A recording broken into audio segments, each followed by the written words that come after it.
የግብርና ስራችን በጣም በጥሩ ደረጃ ላይ ነው የሚገኘው። አንደኛ ጾም የሚያድር መሬት የለንም። ሁለተኛ ያለን መሬት በድግግሞሽ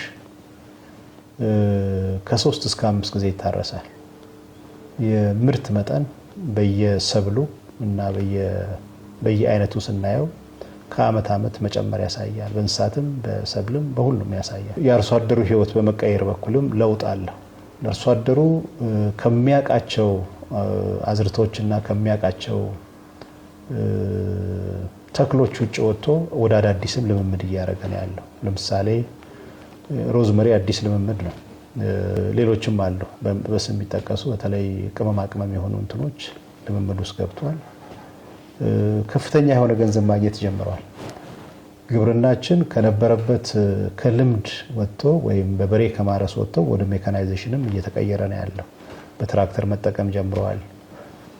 ምርት መሰብሰብ በኮምባይነር መሰብሰብ ጀምረዋል። ምርጥ ዘር መጠቀም ጀምረዋል። የባለሙያን ምክር መጠቀም ጀምረዋል እና ከዛ ባሻገር በክላስተር እርሻ ማከናወን ላይ ከጊዜ ወደ ጊዜ መጠኑ እየጨመረ ነው ያለው። ይሄ በግብርና እየታየ ያለ ለውጥ ነው።